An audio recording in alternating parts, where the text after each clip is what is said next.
We interrupt this record to bring you a special bulletin. The reports of a flying saucer hovering over the city have been confirmed. Did you really go out with an alien? Uh-huh. What was it like? Real different. Becoming Human, a Mork and Mindy podcast. Hello listeners, this is Paula Scheffner with a special book report on the Mork and Mindy novel, which came out in 1979. The cover says Say Nano, N-A-N-O, Nano, to the cosmic comedy hit of the year. This first sold for $1.95. It was written by Ralph Church, based on the hit television series Mork and Mindy, with a special Mork and Mindy photo section. The back of the book says, Shazbot! There's an alien in the attic! It didn't take long for Mork from Ork to convince Mindy McConnell that he was not of this earth, and only a little while longer to become her permanent house guest. But when Mindy's dad got wind of his daughter's new housekeeping arrangement, he suspected a close encounter of the worst kind. It took a superhuman effort on Mork's part to win over Mindy's parental unit. Now both McConnells have a problem: how to keep a noisy, rubber-faced refugee from outer space a secret when everything he does is outrageous, insane, or absolutely impossible. She's got the biggest heart in the solar system. He's got the biggest mouth in the universe. Together, they're the biggest hit of the season. And there's a little excerpt from the book on the very first page. I won't read it at this time, but it's about them discussing how Mork likes to eat plants. There's a page that has a little bit of background on the series, and it gives the writer credits for Mork Hour Special, Mork Moves In, and Mork Runs Away. You might be expecting this to go in chronological order, but Mr. Church did an interesting distillation of these 3 episodes.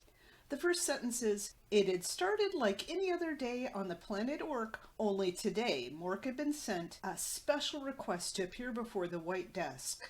This first chapter has a little bit more background on Ork, some of which would not be canonical. One thing is that we find out that the magical finger is called a bloink, and Orkans can do just about everything with their right index finger, from drinking with them to ironing shirts. Mork is worried about why he has been asked to see Orson at the White Desk.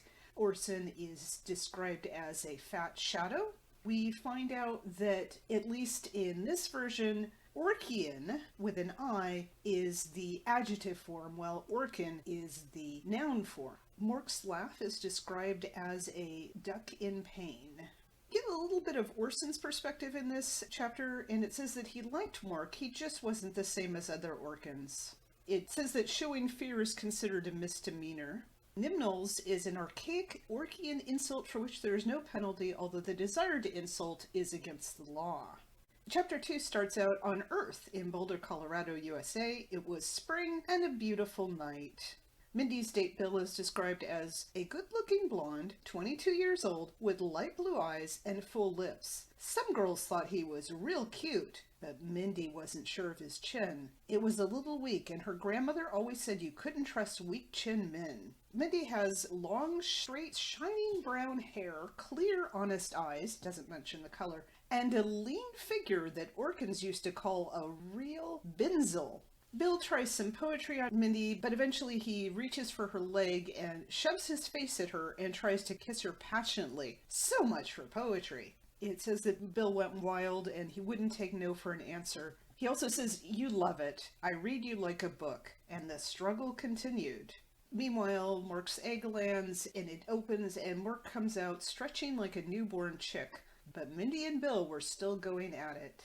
When Mork is getting dressed into his Earth clothes, it says he had no trouble getting his 5'5" frame. All Orkans are 5 feet 5 inches tall, except for government Orkans, who are lengthened to 6 feet when elected, into the pants, shirt, tie, and jacket. And of course he wears it backwards. Mork's normal Orkian voice sounds like a tape recorder speeded up. Grebels are mentioned as an Orkian form of money. Mork and Mindy head back to town. In Chapter 3, Mindy leads Mork up to a large, rambling old Victorian house with lots of old angles and charming windows. It was newly painted white with a gingerbread trim and had been divided into apartments. We find out that nap is the pleasant way of saying no in Orcian. There are 17 different no's in their language, 6 of them illegal. This chapter pretty much follows what aired. We get a little bit more of a description of Mork. He was, of course, 5 feet 5 inches tall with blue eyes, questioning eyebrows, a wide nose that was a little twisted, and thin lips. His body was powerfully built, and he held it very erect and proud. He wore his hair fairly long and looked very much in fashion, except that Mindy noticed his jacket had no buttons. They introduce themselves in Chapter 4. The Nanu handshake is described as a first meeting Orcian handshake, quite different from the twisting ear departure sign. We find out that for thank you say papu for lower life forms, klankst to fill time, tuppy for equals, and huigu is said only to children. Boo-boo is one of the legal no's in Orcian. Nap wouldn't have been correct because it was for social no's. Boo-boo is a business term. When Mork squeezes his chest, that's called a kirkle. Nin is a no used for philosophical discussions. We come to the part that was excerpted earlier, even though it's hardly the most exciting part of the book. They're talking about how he eats the colored extrusions of plants. He also eats coffee. He says that orcans have many emotions, such as rafzins, jows, and worst of all, lynx. But these are illegal, so he doesn't know what they are. At one point, he tells her to not be milts, and then he says the word doesn't exist, which is a lie. Although orcans can't lie, they can only exaggerate greatly. Milts had been outlawed only 2 krells ago, since its meaning, the Kant or Kant Council decided could only be used in an insulting fashion, and insults are against the law. Milts used to mean what the word silly means in English. And this is a chapter where I Love Lucy comes up, and this is much less of a throwaway than it is on the actual episode. Instead of Mork learning to speak through Shakespeare, he uses a TV announcer voice. The episode ends with Mork going to sleep in the closet. Then we get some background on Mindy, which would be contradicted by later canon. In Chapter 5, it says that her mother died when she was 10. And it talks a little bit about Mindy's grandmother moving in to help Frederick bring her up. It says that Fred had run the music store for 10 years, which seems shorter than it is in canon, but I can't swear to that. Cora, his mother-in-law, had to yell at him so that he would stock rock and roll records. She began to learn about the music of the young to help improve their business, and soon she began to play it for her own enjoyment. By now, she was the most fanatical teeny bopper on the block. And Fred hates new music. He is so bitter about the buying habits of the young that he distrusts everything about them. Long hair, casual clothing, slang, and especially living together without getting married. All were part of the same thing to him. Bad taste in music. But he had to put up with Cora and her policy in the store, because it was the electronic guitars, amplifiers, and Moog synthesizers, along with the modern music, that made the store profitable business. Even with those things, the store had many problems. Most of them caused by its plumbing and a man named Arnold Wanker. Mr. Wanker was their landlord, and he wanted to force Frederick to move out because Mr. Wanker could then double the rent.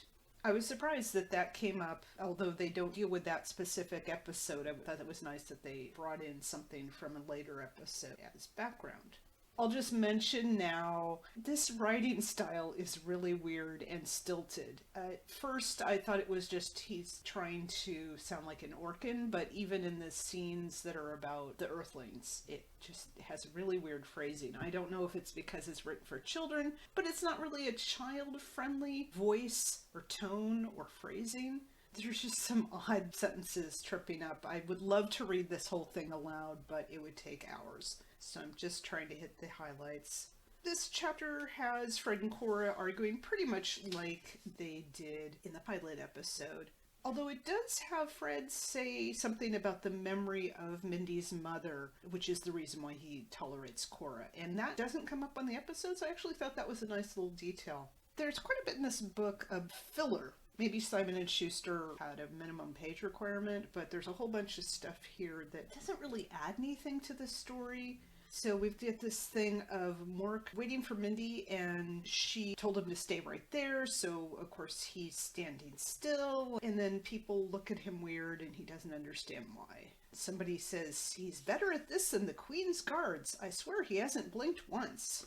It says when Mork shows up at the music store, Fred wasn't pleased at the sight of Mork in his casual clothes, which were overalls and a bright yellow t-shirt. And there's quite a bit in this book of Mork wearing overalls, but he doesn't wear overalls. He wears jeans with suspenders.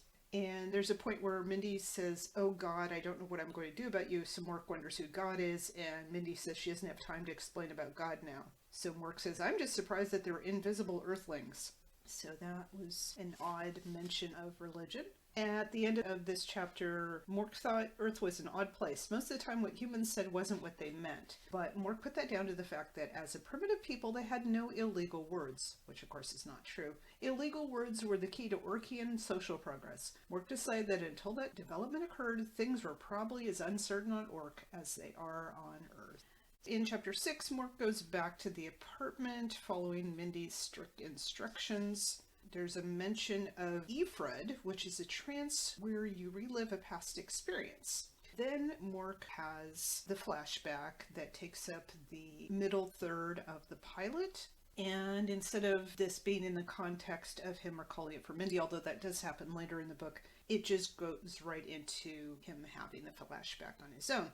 It says 20 years ago, or Blems, B-L-E-M-S, as an Orkin would say when speaking of Earth time, a young man named Arthur Fonzarelli was sitting in an Earth home of a family named Cunningham. We get the whole thing with Fonzie talking to Mary. Mork shows up. It goes pretty much like it does in the episode. Though I thought this was interesting that when Fonzie says, men don't go out with women on your planet, Mork thought about this. Assuming he understood what this earthly meant by men and women, he decided, could be, it's hard to tell, parts are interchangeable. So we get a little bit of background to that. Then we have Fonzie planning to set him up with a date, talking to Mork about it. And we don't get a dissolve, so somehow Laverne comes over very quickly. And she's described as an earthling named Laverne. Fonzie kissed her passionately. Give me 2 minutes. He's not ready yet. And this is the best sentence in the book. Laverne's eyes swooned with pleasure. For you, Fonzie, I'd give up milk and Pepsi forever. It mentions Laverne's prominent front teeth. We learn that Bin Bin is the informational no. And unlike in the episode, Laverne was beginning to be charmed by his frank admission of ignorance. There's a mention of a fax, F-A-X, which, yes, like fax machines. In this book, it's a green insect that bites, like our mosquito, only the itching welt doesn't appear until another month passes. By the way, Laverne does not say anything against foreigners in this book, so I thought that was an improvement. When Mork is trying to get at Laverne's earlobe, it says, she had known guys who were starved for affection, but this was ridiculous. And she had to resort to her ultimate weapon against crazed blind dates. She kicked him in the shins. The chapter ends with Laverne running upstairs and yelling for Fonzie to help her. That chapter is one of the longer chapters. It's 14 pages, but still went through it pretty quick. Chapter 7 opens with Mindy had spent all day trying to explain Mork's behavior to her father. Fred complained that as soon as she had left home, she had begun to hang around with hippies and deadbeats. It says that Mindy is worried that Mork may have set a fire in her apartment, and it says that Orkins can't actually burn because they're fireproofed many Bleams, B-L-E-A-M-S, ago. But they could smolder to death if their automatic sprinkler doesn't work. They have water systems in both pinkies that are replenished whenever they drink with their blank. In this chapter, there's a popular Orkin song called Grenzel that sounds like a telephone dial tone. We have the thing of Mork using sand for money, and we learn that every citizen on Ork is a trained lawyer. That is necessary because otherwise it would be impossible to talk. An Orkin ignorant of the law would be thrown to jail as soon as he tried to speak. For example, of the 6 different Orkian hellos, 4 of them, if said to the wrong person, can get you 1 to 2 krell on the spider farm. This chapter has another mention of Mindy's mother, because when Fred is upset about her lying to him and apparently living with a man, tears begin to fill his eyes, and he says, "I can't bear to think of how your mother would feel about this. I have failed her. I had only one task, to raise you to be as good and true as she was, and I couldn't." Then chapter 8 opens with Fred walking home blindly. Though he dreamed occasionally of conducting an orchestra, he had no serious expectation that he ever would. Mindy, for almost 20 years, had been all he'd lived for. She had given him a few little disappointments. For one, she had never taken music as seriously as he would have liked. She didn't keep up her piano lessons, but she had been an excellent, hard-working student. And most of all, she had grown up to be a beautiful, tall young woman, always polite and considerate. There's such a big deal about Mindy being tall in this book. It's so weird. And it talks about how upset Fred is about Mindy living with a man, and he doesn't think that Cora would sympathize, which is true. Cora approved of young people living together, and she also would probably see nothing wrong with Mork's loud clothes and bizarre humor. So he goes down to the store because that's where he's got the bottle of champagne that he was saving for the day that Mindy would announce her engagement. We get Deputy Sheriff Tilwick coming in and seeing that Fred is quite drunk. After he tells Tilwick about the bottle, he weaved on his feet and Tilwick put out a hand to steady him. And Fred says, "I was reading a magazine and I heard that the Pakistanis arrange marriages between children when they're as young as 8 or 9. So I said to myself, I'm going to buy the champagne for the day when Mindy finds a young man who is as wonderful as she. And that way, I'd be a little like a Pakistani." That did not age well. And instead of the line about sharing a pad having to do with the notebook, in this book, Fred says that shacking up meant building a hut. And Tilwick, even more than in the episode, just can't believe that Mindy is living with a man. And we get his backstory. Tilwick had a daughter Mindy's age. In fact, the two had gone to school together and were friends. He'd always envied Fred's daughter a little bit. She was always a little better at everything than his daughter. But it gave him no pleasure to hear that Mindy had fallen so low. It meant his daughter might fall even lower. And the chapter ends with Tilwick telling Fred, "I'll scare that boy so badly he'll wish he were on another planet." Chapter 9 opens with back at Mindy's. Mork had waited patiently until she came out of her bedroom. She had cried for a long while, both out of guilt and anger. It says that there were so many problems and Mork was the cause of all of them. That would turn out to be the case for the next 4 years. And there's a Saturday Night Live reference, since Mork thinks that the Gong Show is typical of life on Earth. We get Bleem spelled with an A again. YEK is one of the Orkian yeses used only for evenings.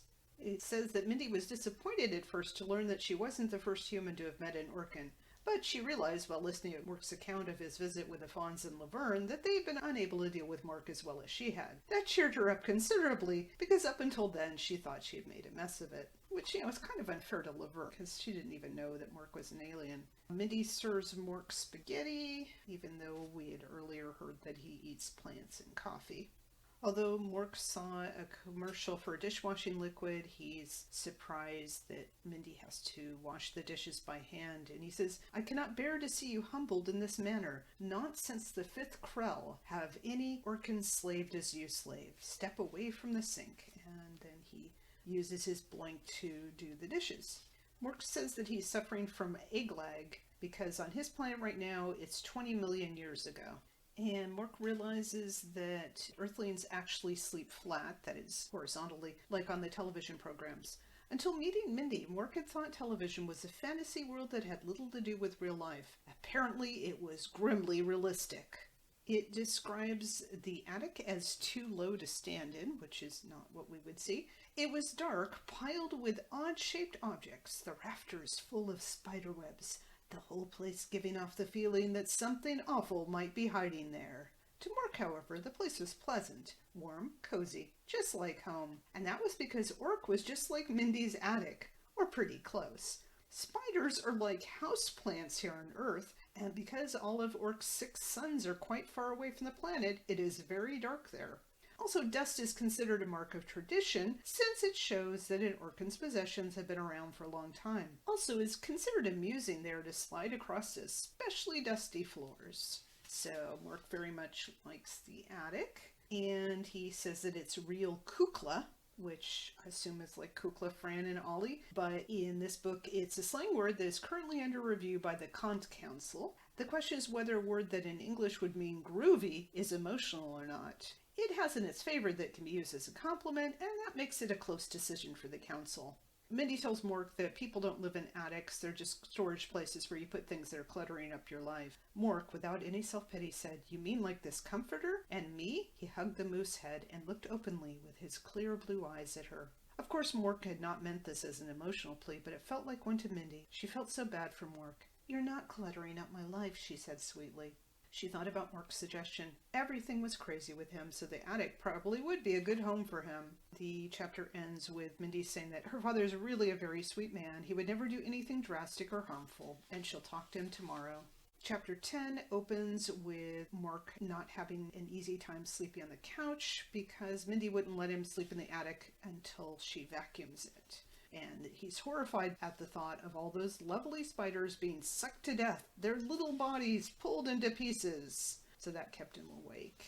And we have Mindy going off to work, and Mork talking to the eggs, and then one of them dying, and then the burial at sea thing. And then he puts the eggs around the room. Tilwick shows up.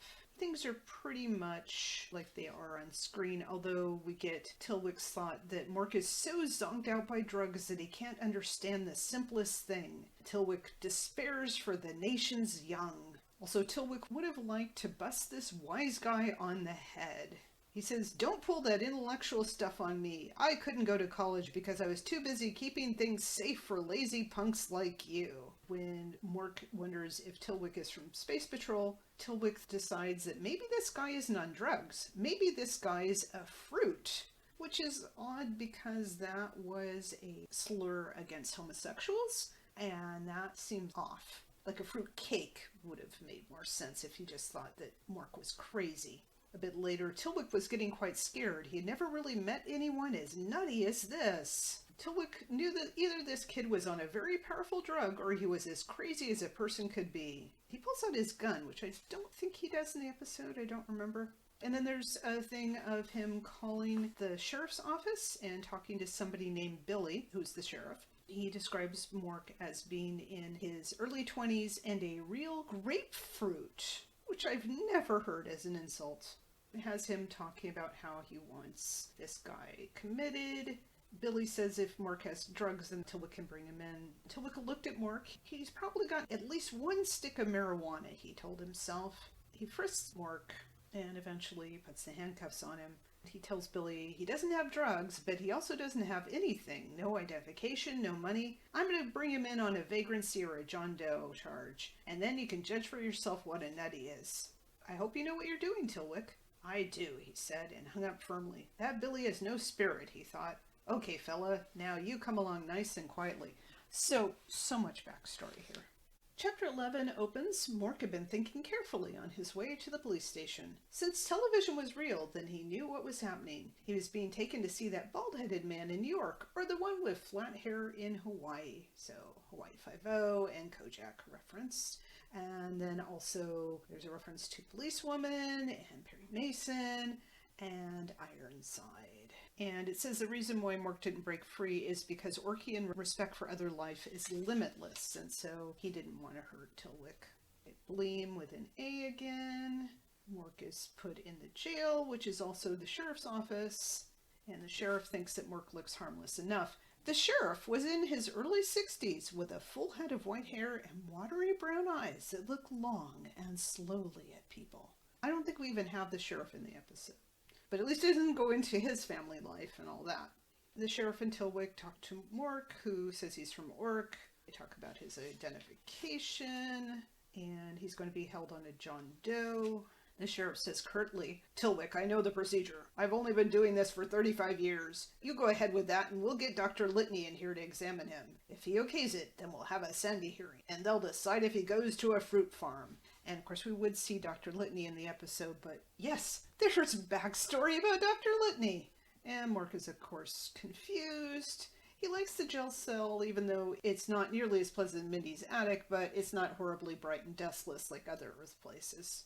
It says that Mork doesn't really understand what a music store is, and music on Ork was always of dubious legality. Only Grenzel, the tune that Earth phones play, and Froppy are legal songs. The others have been outlawed because they provoked emotion. Though most emotions that music creates is considered harmless by Orkans, some songs have caused awful things to occur, such as a craze that flourished during the Tet Krel, roughly the Orkian Middle Ages. In those horrible days when Orkans waged war and ate living things, Orkans often gathered in bright places that were very clean and danced to music.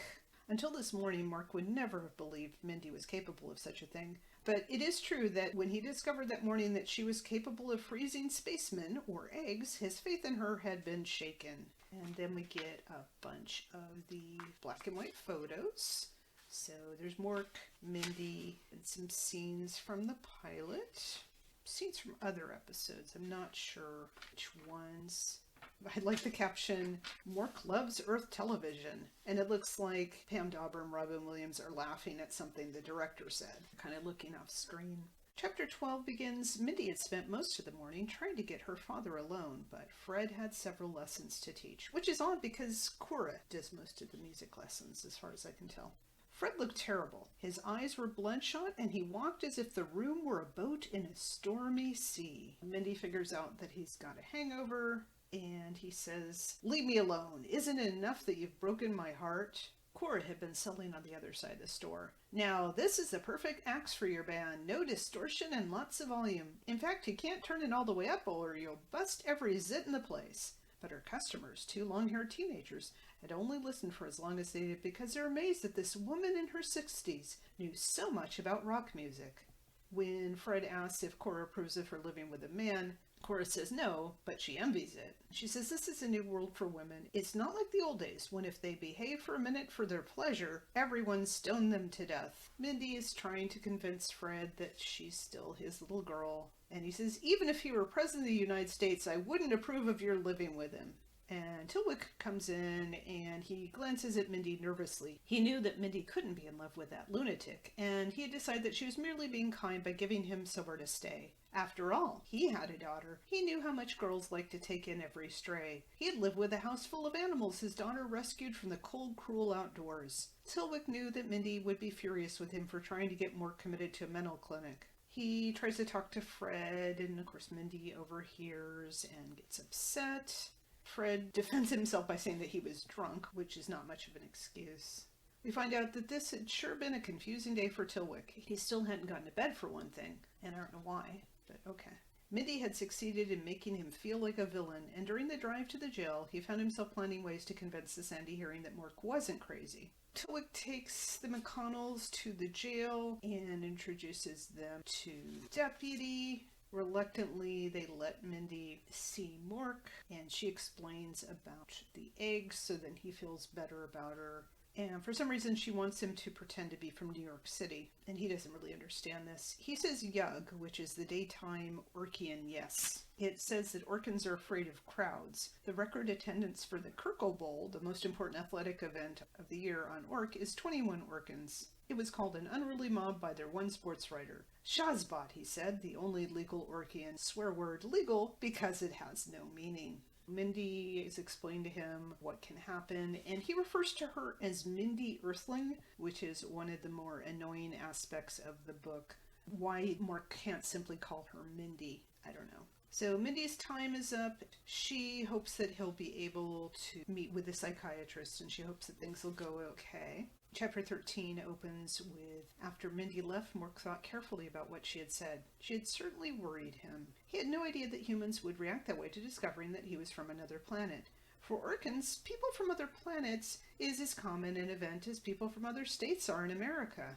And we learn about deep cloning, which is the Orkian method of psychoanalysis. A clone of a troubled Orkin is made and placed in a room. The clone has a perfect memory of every event that has occurred to the original Orkin. When the clone describes the traumatic event that has made the original ill, doctors go to the original and make the event illegal. It had once happened to Mork. He had been upset because he learned that his father, an eyedropper, had run off with another microscope glass. A tart with infrared glass, Mork was told. His clone pinpointed that event as the cause for Mork's problem, which was that he kept walking into mirrors. The cure was simple. Doctors made it illegal for Mork to say the Orkian word for glass. Yes, we get a description of Dr. Litney. He was in his late 30s, a big man who carried a briefcase filled with IQ tests. He misspells Mork's name with a C before the K. He's asked about Mork's last name, and it says Mork knew about last names. He had seen a documentary about feminism and listened carefully to all that talk about maiden names. My married name is Ricardo, he said, using his favorite television character's last name. Mork had spent a lot of time watching the reruns of I Love Lucy when he was on Ork. Mork had earlier said he was from another planet, but Mindy convinced him to just say that's a joke, so that's how he plays it off. Dr. Litney asks where he actually was born, and he says Cuba. When Dr. Litney asks when he was born, he says in the 50s. Mork says he doesn't know the specific year. He has to ask his wife, Lucy. The records are not in the best condition, which Litney thinks has to do with the Cuban Revolution. Mork says that his wife's name is Lucille, and he has a baby son named Little Morky. And Litney doesn't recognize these names for some reason, even though I Love Lucy was the most famous sitcom. Mork says that he left his paperwork with his friends, Fred and Ethel Mertz. Dr. Litney takes out some Rorschach cards, and it says that the first one looked like two naked women to him, but Mork thinks it just looks like spilled ink. Dr. Litney takes out the different pegs, and then this would come up in the episode where Mork fits a square peg into the circle. Litney is very upset, and he thinks that Mr. Ricardo is behaving antisocially. They do the word association game, and Mork names products. For dog, he says Alpo, and for woman, he says Chanel No. 5. Dr. Litney gets very angry, and he leaves. The poor man was so distracted and angry that he forgot to tell the sheriff that he had found out who and where Mork came from.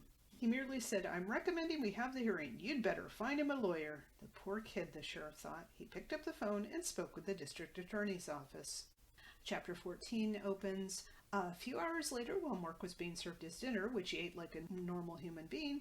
The DA's office phoned back to say the hearing would be held in 2 days and that a lawyer from the public defender's office had been assigned to Mork.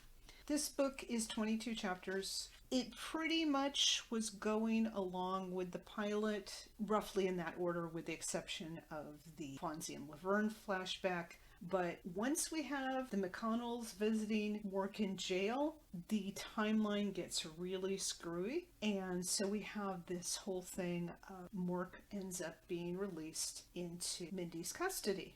Before that, we have Tilwick talking to Mindy. Even though Litney didn't tell anyone about Mork being married and that whole thing, somehow Tilwick knows about it, and so he talks to Mindy about it. Then there's this whole thing of Mindy brings in her passport and has Mork change it over to his passport because he's able to take a photo of himself in jail. She's aware this is illegal, but she thinks that this will save him somehow. The sheriff had learned during his 35-year tenure as a police officer that when you're unsure, the best thing to do is to look smart and keep your mouth shut. So he stared and looked hard at Mindy. But as tough as he made himself look, he really didn't believe that this pretty, sweet young woman was up to anything bad. Besides, she's tall, so... Besides, Tilwick had told the sheriff that he had known Mindy all her life and that she was a dutiful and intelligent daughter who had never done anything more illegal than cross the street on a red light. So that's how Mork gets released into her custody. And there's this thing about Mork is on his way from New York to LA, and so he stopped off in Boulder. Chapter 15 starts out with when Tilwick drove up to Mindy's house, he was surprised that Mindy didn't even invite him in for coffee. In the first place, she wanted to get Mork away from the policeman before he made things worse. So yeah, he drove them home from the jail. Tilwick wasn't sure he had done the right thing, letting Mindy bring that weirdo home. So he went immediately to Fred's and told him Mork was back in Mindy's apartment. When Fred heard that Mork wasn't really crazy, that he was a rock singer on his way to Hollywood who had a wife and child back in New York, he was enraged! And suspicious all over again. He made Tilwick drive him to Mindy's, raving all the way that the story made no sense. Yeah. What kind of crazy way was that to go to Hollywood from New York, Fred said. The fact that Mork had a wife and baby made him staying at Mindy's all the more frightening to Fred. I'm gonna get to the bottom of this, Fred swore to Tilwick as he got out of the car. And Tilwick can't go in because he's on duty.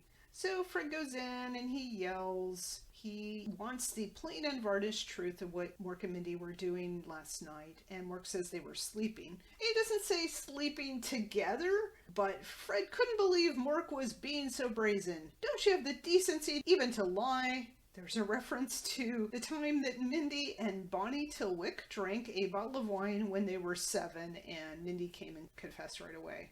Fred demands to know what's going on. Mork hopped on his feet to get a better view of Fred's bald head. Anyone that bald can't be all bad. On Ork, baldness was considered a distinguished attribute, mostly because it meant that a thin film of dust could settle nicely on the bald spots. Mindy is actually happy she's going to tell Fred, because this is the first time she's able to be totally honest about Mork, and how badly she'd wanted to spring this wonderful surprise on someone. She'd been bursting with the desire to tell. Imagine meeting a spaceman and not being able to tell anyone about it. In the episode, she's not ecstatic. She's understandably worried. So she tells Fred that Mork is from the planet Ork, and he thinks she's lying, and so then, pretty much like the episode where Mork has to prove that he's an alien, there's a mention of a Rupop, which have huge bald heads and scales all over their bodies, and claws instead of hands. And there's also a Youts, which is a purple bird that can be found in the dense, pitch-black Orkian forests. Youtses, when pregnant, bite into an Orkin's ear and won't let go until they deliver their young. They don't do any permanent damage, but it is rather painful. This has nothing to do with what's going on. This is what I mean. It's interesting filler, but it's filler. We find out that a Krell, or maybe it's 2 Krell, is 5,000 years. I don't think we have Krell on the series. Yet another annoying measurement of time. Mork has had an exhausting day, and he can hardly lift his blink an inch, but he stays up thinking about how wrong it is to endanger Mindy. Before she had gone to bed, Mork had asked her if what they had done with the passport was illegal on Earth. Mindy casually answered that it was, indeed that it was a serious crime. I don't know why that would be a casual answer. She was rather excited by the notion, so that doesn't really seem like it was that casual, that she had acted so boldly, though she was still quite worried about being found out at the hearing. So a bunch of contradictory emotions. But Mork was appalled that Mindy had taken such a chance for his sake. Though Mork had no qualms about breaking Earth law, he felt it was wrong for him to encourage Mindy to do so. Besides, he shuddered at the thought of her being locked up. Orkans, it must be remembered, are forbidden to harm living things, even indirectly. But it was late and time for bed. He'd worry about all this in the morning.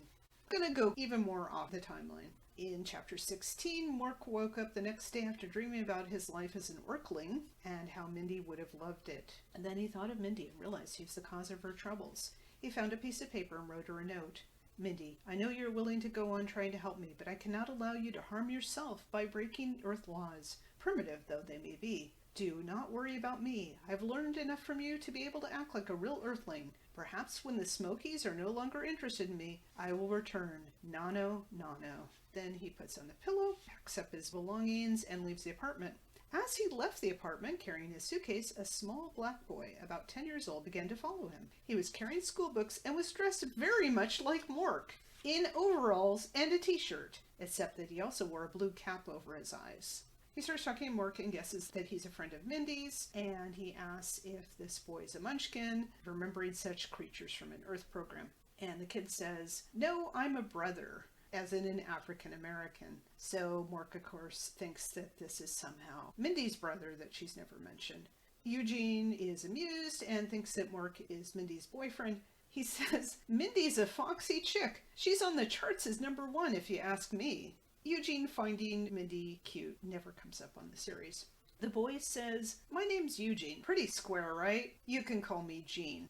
Eugene on the series is perfectly fine with being called Eugene.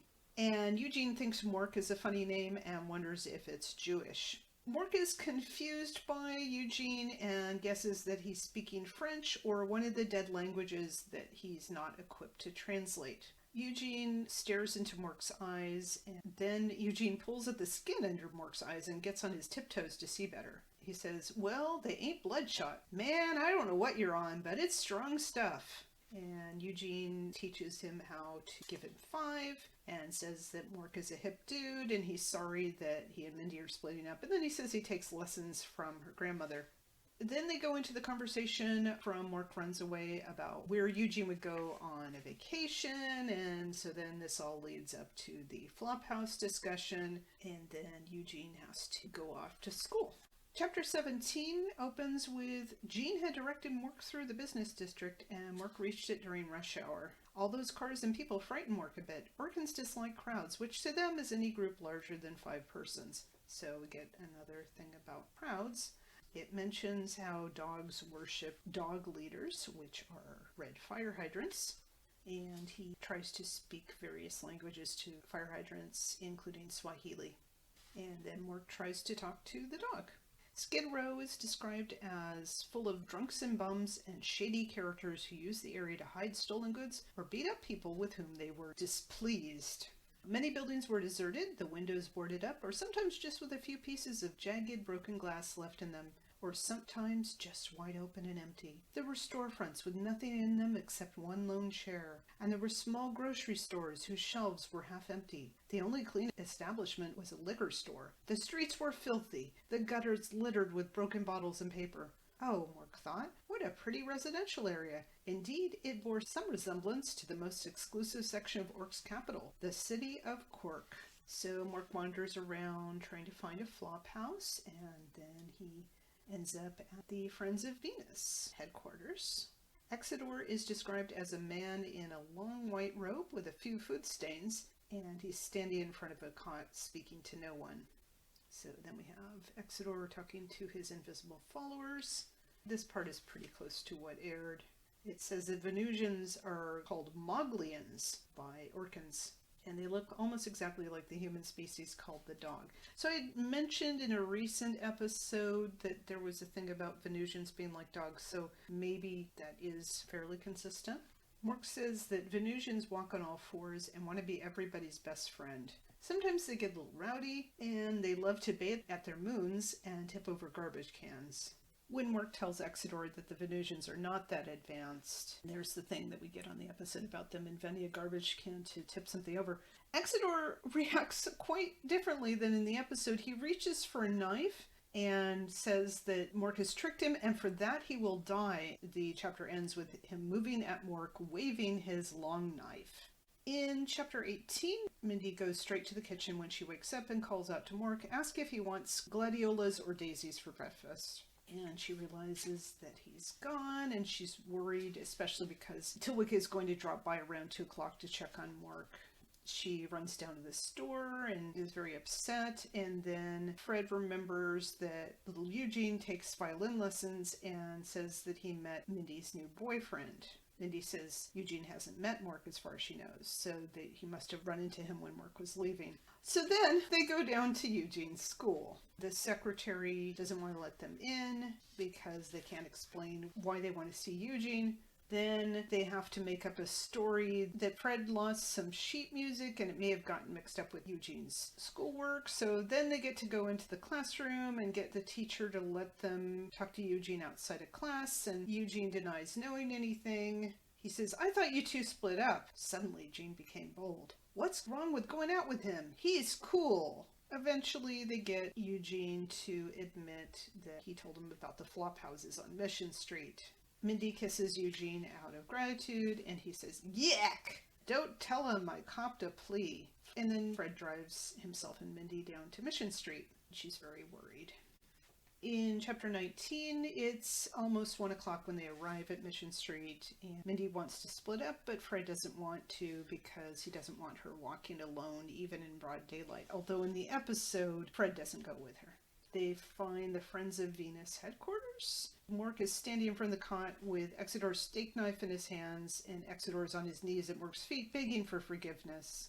Mork has the ability to use his blank to change steel to rubber. Plastic would have taken too much energy. So they all leave. Mork explains why he left. Fred doesn't want Mork referring to him as a parental unit, so he says to just call him Fred. Mork observes to himself that on Earth, Munchkins spoke differently from Mindy. Smokies talk like cowboys. Fred spoke like the daddy on Father Knows Best, and Cora spoke like nobody Mork had ever heard. It was all very confusing. Chapter 20 opens as Mindy tries to explain to Mork about Earth behavior, and they get back to her apartment, and then Tilwick shows up. He's brought Mork's lawyer, who is a shy, pale, brown-haired young man who's carrying a huge folder of papers. And this is George Hendley. Mindy is dubious about him, maybe because he's young, or she just doesn't think that Mork should have a lawyer. Then they go through the whole thing of Mr. Henley asking Mork about his wife and blah, blah, blah, all the background stuff, and whether Mork speaks English or Spanish. It goes on for a while. And there's a repeat of what we've already had, and it mentions Litany's report, and oh, this is lovely. Mindy says, I think that many doctors would find Mork's Latin habits to be strange, as you said. George, the lawyer, wonders if they should try and defend Mr. Ricardo as a political prisoner. And the last paragraph for this chapter is Mindy, meanwhile, also wasn't feeling optimistic about Mork's chances in the courtroom. She had only that night to coach Mork in human behavior. Besides, even if she had a month, that wouldn't be enough. There were too many confusing things that might be said to Mork for Mindy to be able to think of them all. What amazed her was that no one seemed to think that blue-eyed Mork, with his Scandinavian features, speaking without a trace of a Spanish accent, was being accepted as a Cuban. She couldn't believe that no one had noticed that Mork was using all the names from the I Love Lucy television show. Yes, no matter how childish and naive Mork seemed to her own people, human beings, seemed even more ridiculous. Chapter 21 opens. Mindy spent most of the night preparing Mork for the hearing. She tells him not to use I Love Lucy anymore. And nobody ever points out that Fred has the same first name as Fred Mertz. The prosecuting attorney is described as a man in his 40s, a man with bushy gray and black hair who wore thick black glasses that made his eyes look large. The judge was thin, in his 60s, almost completely bald, and he smoked softly and compassionately. Mindy still doesn't want Mork to have a lawyer, and George Hendley is insisting that he be the lawyer. We pretty much get the scene from the pilot, except for Mork being referred to as Mr. Ricardo. I just don't remember that on the pilot at all, but maybe I've blanked it out by this point. And then we get a recap of what everybody thought and said, and the eggs and so on. Dr. Litany being mad at him, and then Mork standing up for himself. Look on the episode. It says, Mork's logic was impressive. For an Orkin, it was child's play. Remember, every Orkin is a trained lawyer. Although in Ork there are no jury trials. Indeed, there are no courts. Legal matters are settled by committees that communicate telepathically. And yeah, there's the thing about Pamela, who is not described, although her face reddens when Dr. Litany thinks of her at the word sex. When Mork wins his case, Mindy wants to celebrate at a fancy restaurant and have champagne, and Mork hopes that Lawrence Welk will be there. Mindy was so happy that everything had worked out that she didn't bother to explain Lawrence Welk wouldn't be in a Boulder restaurant. Indeed, she didn't bother to warn Mork about his behavior all day, not even when he played a record for a customer who mistook him for a salesman by putting his blank down on the turntable instead of the needle. It was a wonderful day. Fred agreed not to bother her about Mork living in her attic, and Mindy happily spent the evening cleaning it up for Mork. He watched her with horror as she vacuumed up all those webs, holding the spiders in his hands while he mumbled to them, It's all right, just think of it as a hurricane, and of me as the Red Cross. Chapter 22 starts out, that night, as all of Boulder, Colorado slept, except perhaps for the lunatic Exidor who still searched the skies for Venusians, Mork swung himself down from the rafter he had been hanging from and sat in the Udfred position. This was used by all Orkans for telepathic communication. Orson had ordered Mork to report to him once a week, and Mork thought that the events so far were worthy of discussion. So Mork summons Orson, and they talk about individuality. Mork sends Orson a picture of Mindy, also sends a picture of Exidor discussing the Venusians.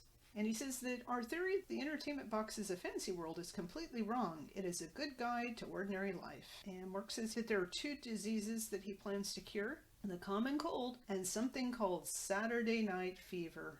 And the chapter and the book end with Mork snapped to attention. Yes, sir. He bent over and twisted his ears. This is Mork signing off from Boulder, Colorado. Until next week, Nano Nano. From the deepest reaches of outer space, Orson answered, Nano Nano, leaving Mork to face the confused and horribly clean world of Earth. So I don't remember when I bought this book other than it was as an adult, maybe in my 40s. I've read it once or twice before. I know that when I read it before, I kept thinking, I don't remember this. I don't remember this. And I thought it was just because I hadn't watched the first couple episodes recently, but there's some really odd sidetracks. I'm not sure why they didn't just do a straight chronological approach, but I guess they wanted to have that overriding plot of Mork being arrested and the Sandy hearing and all that, and so they just folded in the other 2 episodes as they could, and then filled up with backstories and descriptions of all these different characters. So it's certainly interesting. Like I said, I don't really think of it as canon per se, but for an early take on Mork and Mindy, it's definitely worth reading if you can come across it. By this point, it's the comedy hit of the year, so it had been on long enough to do well in the ratings. First pocketbooks printing January 1979. And I don't know if Ralph Church was working from the aired episodes or the scripts or earlier drafts or how that all came to be. It's certainly imaginative. Like I said, the style is kind of clunky, but as these things go, it's not bad. And I'm not going to rate this on the usual 0 to 4 egg scale because I feel that, 1, this is reusing some canonical elements, and 2, it's kind of its own thing. If I were reviewing a slew of Mork and Mindy books, then maybe I would compare them to each other, but not to the episodes. Next week, I will be back with the season 1 review, talking about what happened in the first season in general, what I thought the highlights were, and just general observations. I will not be mentioning this book, but I just wanted to give you this little bonus. I hope you all have a peaceful week without any visits from the police or any sanity hearings. Nano, nano!